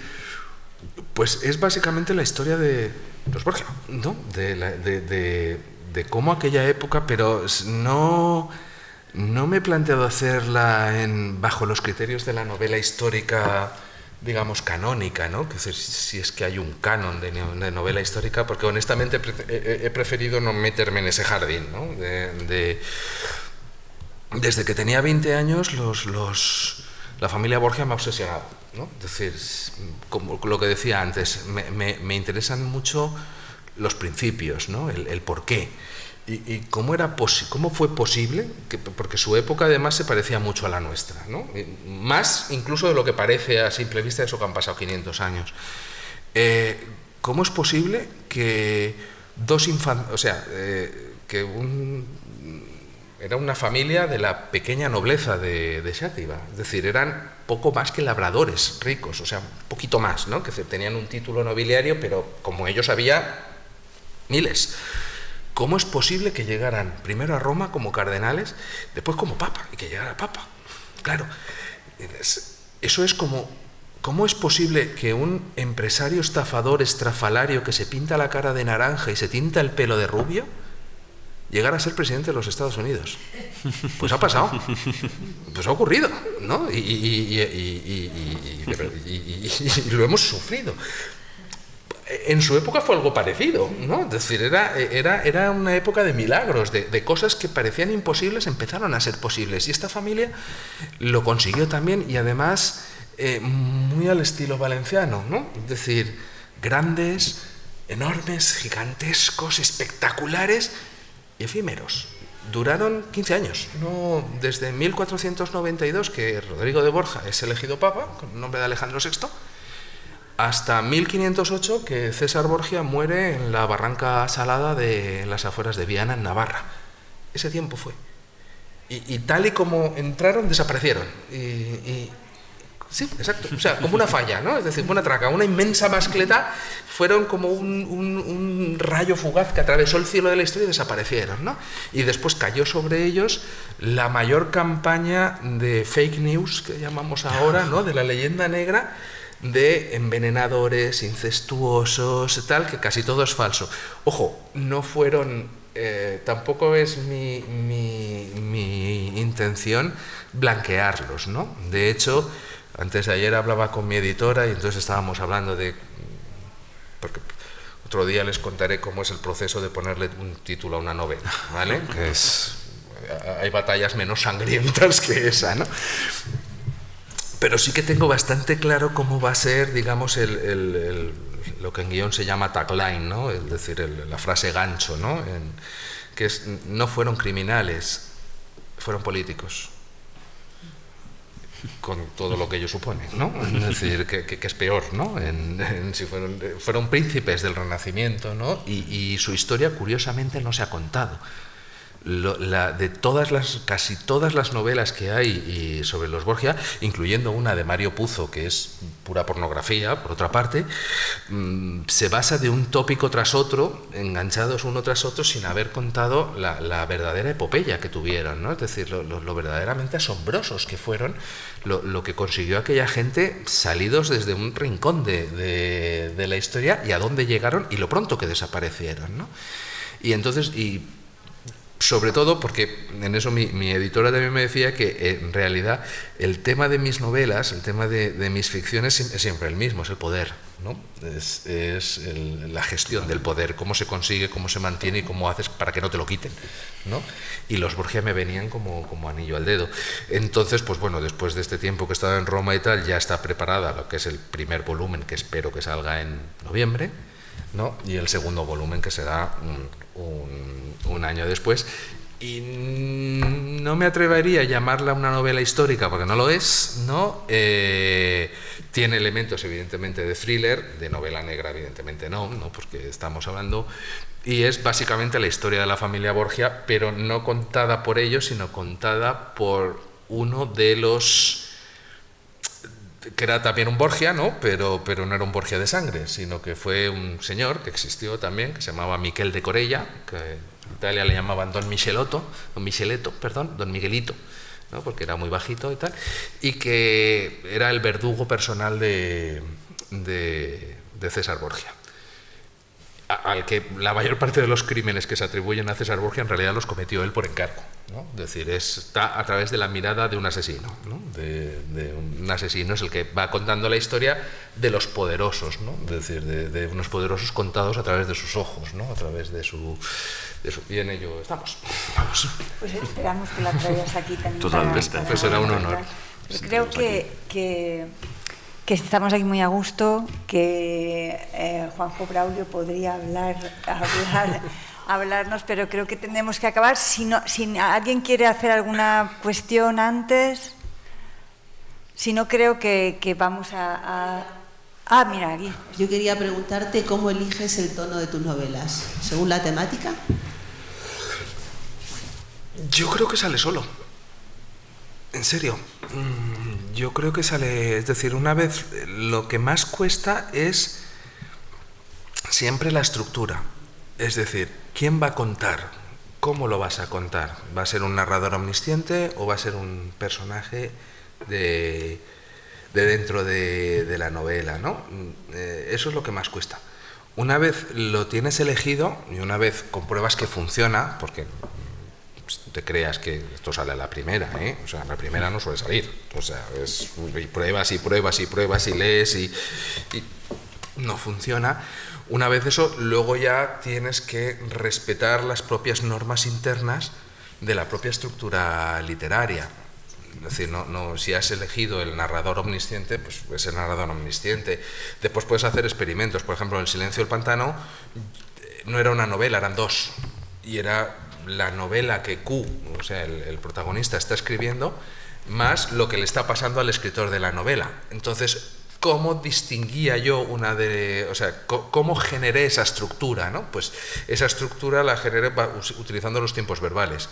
Cuando lo que le pasa a Q está en presente y lo que le pasa a David Grau, es decir, la novela que está escribiendo Q, está en pasado, ¿no? Y entonces, con ese nivel, y aparte los tonos tenían que ser distintos necesariamente, porque la historia de Q la estaba contando yo y la historia que Q escribía la estaba contando Q, con lo cual yo tenía que ponerme como en dos niveles, ¿no? Y no me hice alcohólico en el proceso, lo cual tiene bastante mérito, ¿no?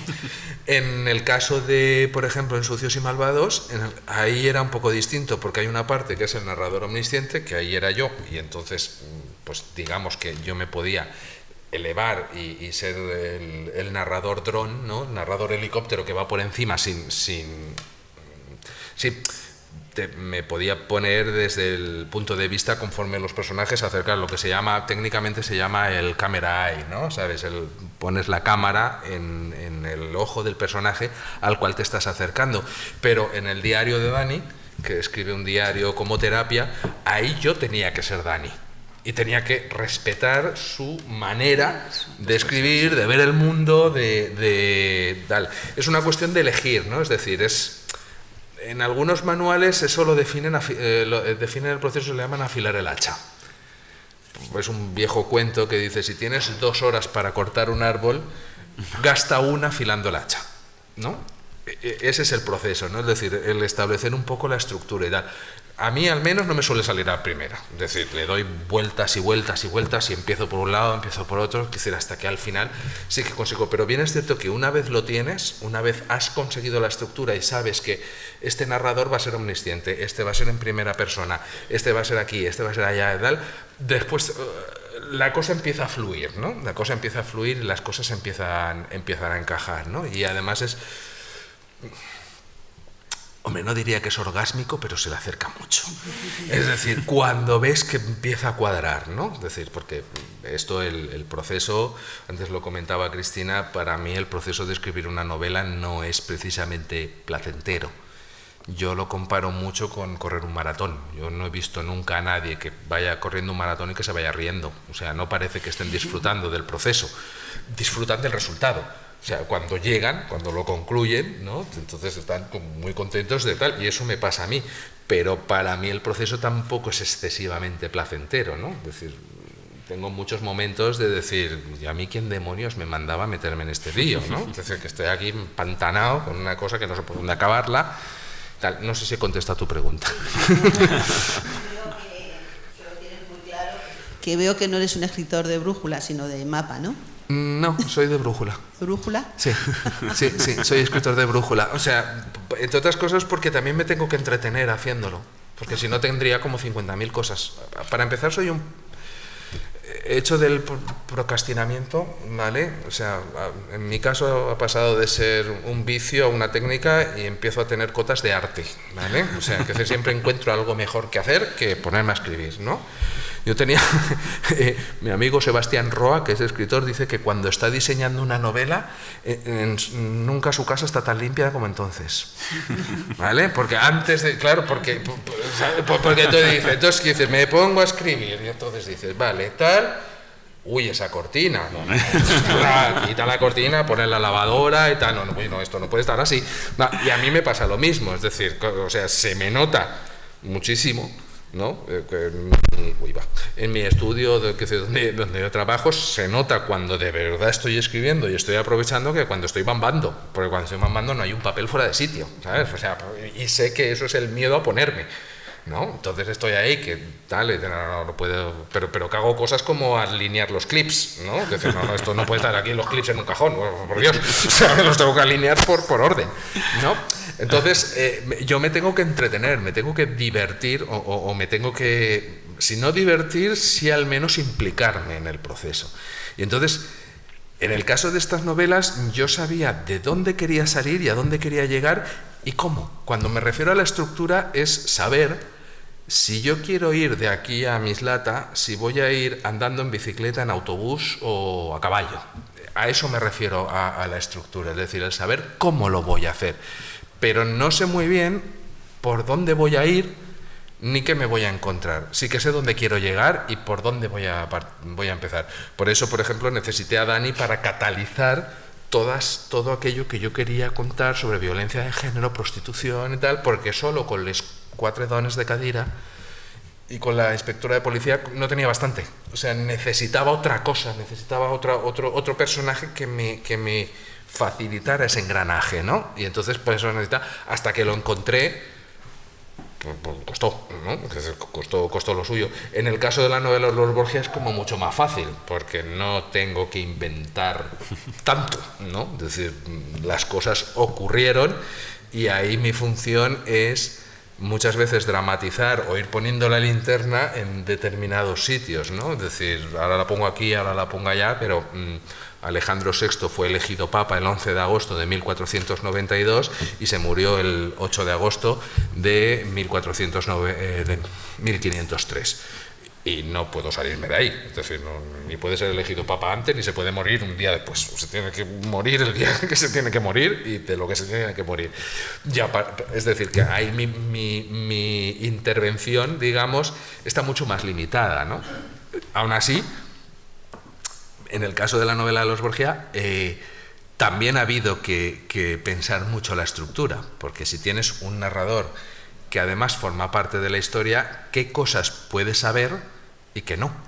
¿Cómo las cuenta y cómo no? Es decir, por ejemplo, si mi narrador es Miquel de Corella no estuvo presente en el cónclave donde se eligió a Alejandro VI, porque no era cardenal, entonces no podía estar ahí dentro, ¿no? O sea, entonces he tenido que construir de manera de que él se pudiera enterar de qué era lo que ocurría, de lo que había ocurrido ahí dentro y se lo pueda contar en la novela sin que chirríe.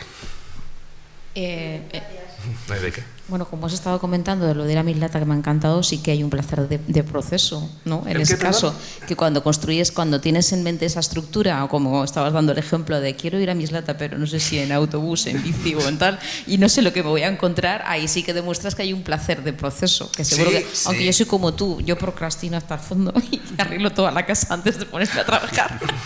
Sí, no. Yo mi estudio está impecable. Pero vamos, no hay un clip fuera del sitio. Todos los cajones ordenados. No, y mucho más. Y de repente tengo que organizar los cómics de Mortadelo por fechas, ¿no? Es decir, porque ya han estado 20 años sin ordenar, ¿no? Y los tengo que ordenar en ese momento. No dejan de ser elementos, no dejan de ser... Yo te voy a lanzar una pregunta también. Sí. Me ha gustado mucho la expresión que has usado de yo hago novela negra a pleno sol, ¿no? Que parece así como un oxímoron. Sí. Y que no sé si si has hecho un guiño al talento de Mr. Ripley, que me imagino que sí. Sí, pero, efectivamente. La pregunta es, ¿podríamos hablar de algo relacionado con el neo-noir? Es decir, estaba pensando, por ejemplo, también en el género de terror, que cada vez más se descompone, ¿no? La parte, digamos, del canon o la parte del tópico, en este sentido que estabas comentando. Bueno, ¿cómo definir o cómo etiquetar la novela negra? Que no tenemos por qué. Pero sí que es cierto que de manera un poco como en el 19, ¿no? De manera geográfica, la novela negra nórdica, la novela negra americana, la novela negra nórdica, ¿no? Con ese contraste entre esas estepas nevadas, ese frío polar y esos crímenes tremebundos, ¿no? Que cuanto más alambicados son, están como en contraste con esa frialdad. La novela negra mediterránea, que es la que tú bueno, ¿crees que de alguna forma hay una manera distinta de contar ese ambiente? Porque Ellroy, por ejemplo, dice que él ya está harto de definir la novela negra y que para él es más bien un estilo. Ya no es tanto si hay policía o no, o si hay espacio urbano, o si hay esa nocturnidad y esa cosa. No, para él es un ambiente, es un estilo, es una pose, es como muy pose, ¿no? Entonces, el negro para él es eso. Igual que en géneros que son muy porque claro, el negro es un, tanto en cine como en literatura, pues hay mucho tópico, ¿no? Hay mucho topo y es una manera también de hacer una vuelta de tuerca, de mostrarlo de una manera distinta, porque por ejemplo tú has dicho en la novela americana están los serial killer y tal, sí, pero por ejemplo en la primera, en Cosecha Roja y tal, también hay mucha denuncia un sistema corrupto. De hecho creo que es lo que más ha perdido.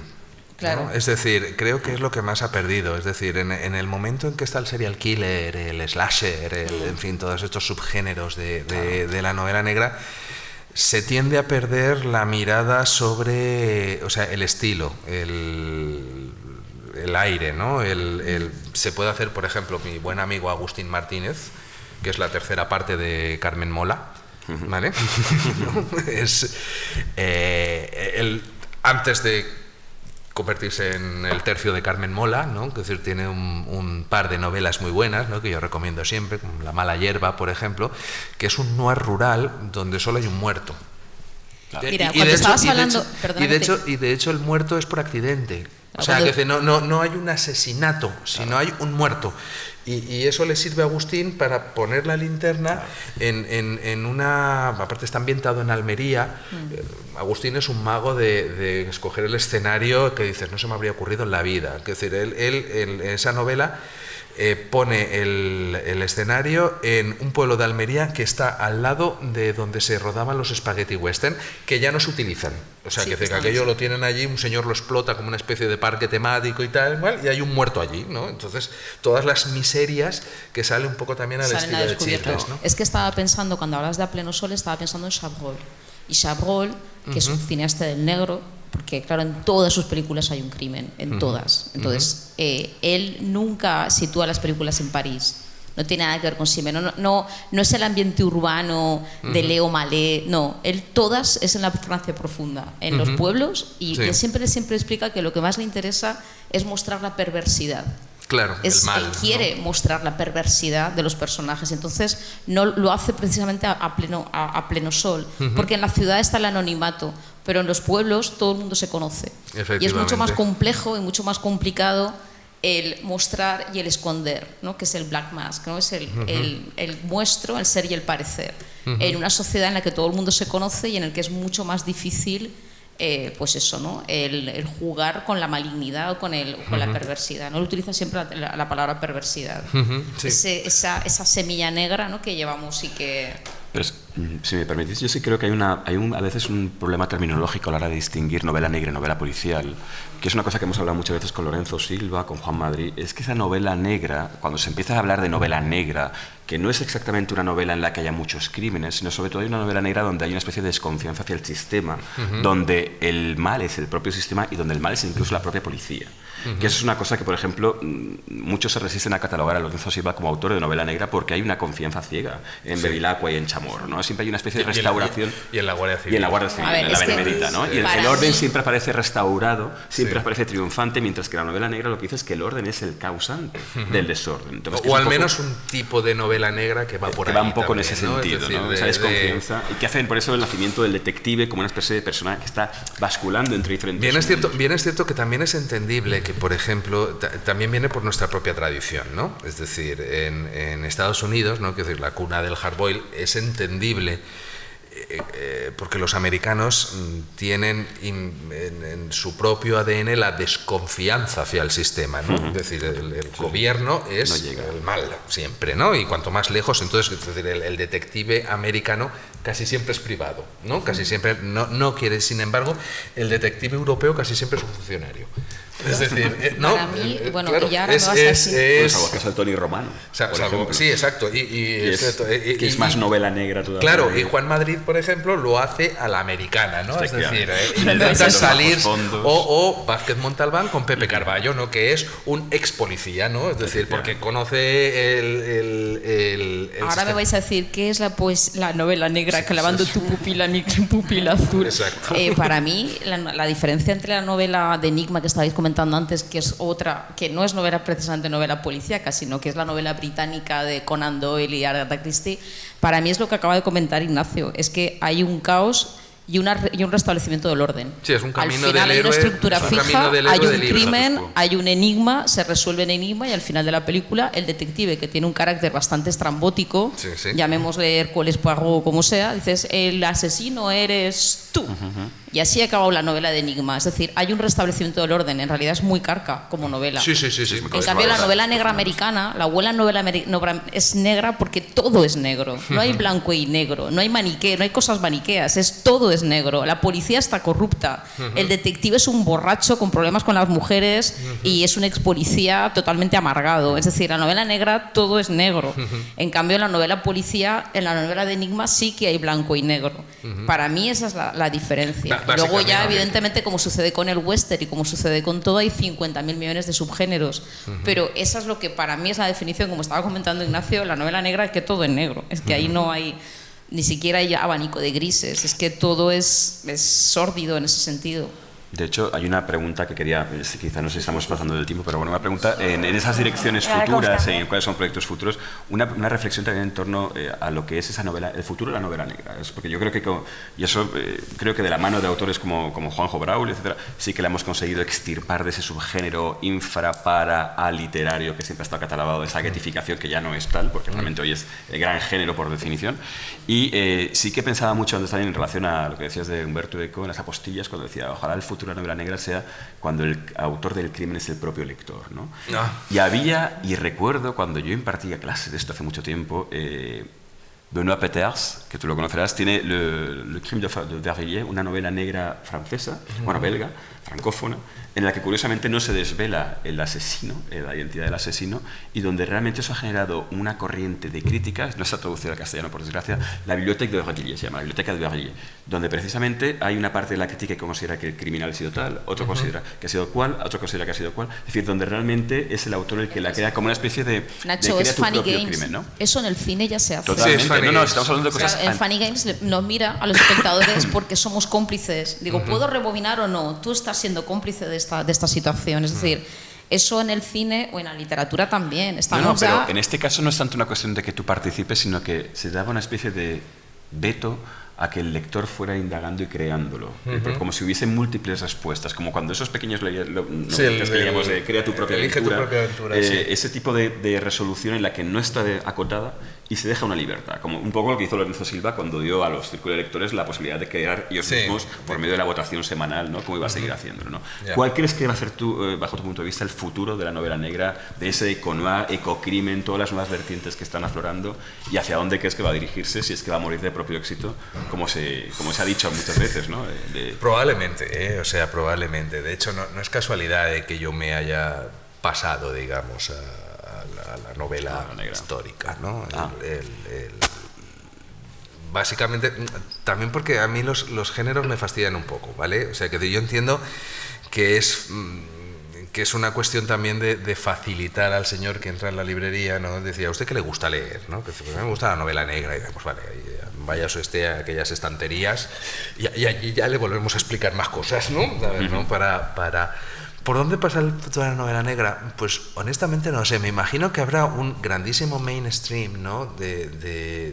Será aplicando las viejas fórmulas de siempre, ¿no? Es decir, y de buscando el último éxito y a partir de ahí la imitación, ¿no? Como eso ya ocurre, ¿no?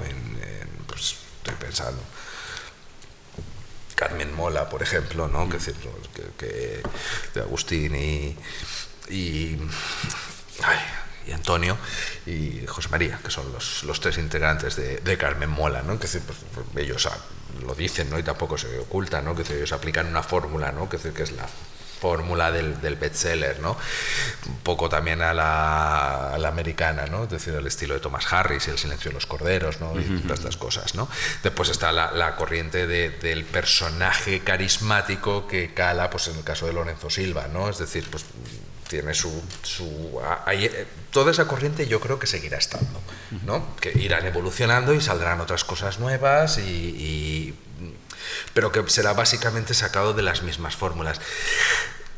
Por mi experiencia en festivales de novela negra y policíaca y tal, los lectores de novela negra, curiosamente, son poco amigos de las innovaciones, ¿no? Es decir, de esto que tú has comentado, de dar un paso más, de intentar implicar al lector, de construir. Para empezar, se me antoja difícil, ¿no? Es decir, se me antoja difícil. Se me antoja incluso un poco muy académico, ¿no? Es decir, que quizás sea una cosa que alguien escriba ahora y que su mérito se reconozca de aquí 50 años, ¿no? Es decir, que a lo mejor ahora eso no se entiende. Y eso ha pasado muchas veces, ¿no? Es decir, que es precisamente cuando pasa el tiempo, cuando se recuperan determinados autores o determinados modos, determinados estilos que en su día fueron incomprendidos y que no se entendieron, ¿no? Y eso pasa en la literatura, pasa en el cine y pasa prácticamente en todas las artes, ¿no? Me imagino que lo que tú has dicho, ¿no? Que es decir, se tratará de lo que decía ella, ¿no? Más la mirada, ¿no? Que es más el estilo, más allá de estos mainstream, ¿no? que acabo de contar, ¿no? Más allá de, pues eso, es decir, la fórmula del psicópata sigue funcionando. Hay veces que parece mentira, que dices, ¿cómo es posible que una novela X haya sido tan vendida y haya sido tan éxito y tal, cuando está contando lo mismito que contaron que no, le ha cambiado el nombre y el pueblo, pero lo demás es exactamente lo mismo, ¿no? Y sigue funcionando, ¿no? Luego también, no olvidemos una cosa, la literatura es un arte, pero también es una industria, ¿vale? Y es una industria muy compleja, muy complicada, con una competencia feroz. Yo por eso siempre estoy eternamente agradecido a todos y cada uno de mis lectores, porque me gusta hacer las curas de humildad de pasearte un día por la feria del libro o entrar en una librería y ver y decir, ¿por qué yo, entre todo lo que hay aquí? Es decir, ¿por qué yo? ¿Qué tengo de especial? ¿Qué es lo que puedo aportar yo, ¿no? Y eso, esa cura de humildad viene bien, ¿no? Es decir, viene bien de vez en cuando hacerla, ¿no? Es decir, porque para no creerte lo que no eres, ¿no? Y imagino que irá por ahí, ¿no? Es decir, que yo creo que cada vez va a tener más valor lo que decía ella, ¿no? La mirada, el estilo, ¿no? Que es decir, más que la historia que cuentas. Aunque yo en esta cuestión soy muy pendular, ¿no? Es decir, hay días que me levanto y pienso que todas las historias han estado contadas una y otra vez y que no se puede aportar ya nada y que a nadie se le va a ocurrir nada nunca, ¿no? Es decir, que son, no recuerdo en qué libro era, pero uno de estos libros de McKee, el del guión, ¿no? Que es decir, que dice McKee establece 36 argumentos. Y hay 36 argumentos. Y entonces todas las historias, películas, novelas, poemas, obras de teatro, todo encaja en uno de estos 36, ¿vale? O sea, así que no te calientes demasiado la cabeza, elige de los 36 el que más te guste, ¿no? O el que más quieras y cíñete a eso, ¿no? Es decir, el de la venganza, el del héroe, el de no sé qué, no sé cuánto, porque son 36 argumentos y no hay más, ¿no? Con lo cual, desde ese punto, y hay otras veces que pienso que sí, ¿no? Que decir que sí que se puede conseguir cotas originales intentando probar otras cosas que no siempre van a tener el respaldo, que a lo mejor sí que puedes conseguir el aplauso de la crítica o el académico, ¿no? Es decir, pero si no hay una respuesta también industrial y comercial, tampoco vas a seguir, ¿no? Es decir, y más ahora conforme ha cambiado la industria editorial. Bueno, España siempre ha sido un país donde ha habido más escritores que lectores. Y además es así, o sea, que llega un momento que te abruman, ¿no? Creo que venía antes de ayer en El País, que era un artículo donde hablo muy de memoria, pero creo que en España se editan 9.000 títulos al año. Nuevos, o sea, no estamos hablando de 9.000 libros, o sea, ni que 100 años de soledad, no, 9.000 que no estaban el año pasado. ¿no? Es decir, yo no sé, las personas que trabajan en la Biblioteca Nacional deben ser todos alcohólicos y cocainómanos, ¿no? Es decir, para si tienen que preservar todo eso. Ojo, no contamos ahora con la autoedición, ¿no? Es decir, donde ya es incluso las editoriales de autopublicación. Por ejemplo, en la web donde yo colaboro, de vez en cuando en Zenda, tienen una línea, y me lo explicaba ahora como un año Victoria Iglesias, que es la encargada de la página web, que decía, no, nosotros tenemos con una imprenta ahora que nos imprime los libros a demanda, porque Zenda tiene una colección de clásicos de la literatura de aventuras, ¿no? Entonces, si tú quieres comprar Taras Bulba, en la edición de Zenda, que lleva un prólogo de Pérez Reverte, una serie de cosas, una edición, tú lo compras por la web de Zenda, ellos le mandan un mail a la... que creo que está en Córdoba, si no recuerdo mal, donde tiene una imprenta, donde hacen un ejemplar. Uno. Es una máquina que hace los libros de uno en uno, a demanda, y entonces, pues si en una semana piden 20 ejemplares, la máquina esa va a imprimir 20. Claro, con los ebooks ya, para que sabes exactamente cuántos has vendido, y con lo cual todo eso ha cambiado por completo el paradigma, ¿no? Ha cambiado por completo el paradigma, y los escritores tenemos que empezar a pensar de otra manera. No digo que esto sea bueno o malo, porque no tengo elementos de juicio suficientes para saber si esto va a ser bueno o malo, ¿no? Pero, por ejemplo, el autor que desbancó a Patria se llama Javier Castillo, y es un chico de Málaga que escribió una novela que se la rechazaron en todas las editoriales a las que la presentó, todas absolutamente, la rechazaron, que fue con gente, con lectores profesionales, editores profesionales que vieron y tal. Aquel chico la colgó en internet. Su mujer es una influencer de estas que tiene un canal de YouTube donde hace consejos de maquillaje y de peluquería y de cosas de estas, que le vendía el libro. Y cuando su autoedición había vendido, pues no sé si eran 100.000 ejemplares de autoedición de Amazon, ¿no? Es decir, de libros electrónicos, no existía en papel siquiera, mi propia editorial, Penguin Random House, le dijo, hablamos. Es decir, un tío que ha vendido 100.000 ejemplares sin nada y tal, ya digo que desbancó a Patria. Patria era en el libro el más vendido y tal, y llegó este chico con una autoedición de una novela, que es una novela al estilo mainstream, de un psicópata, que tal, que cual, que no sé qué, un crimen tremebundo y tal, es decir, no me atrevo a decir si es buena o mala, no la he leído, ¿no? Que simplemente he leído la sinopsis, pero la sinopsis a mí no me llamaba, no vi nada que no hubiera visto antes, ¿no?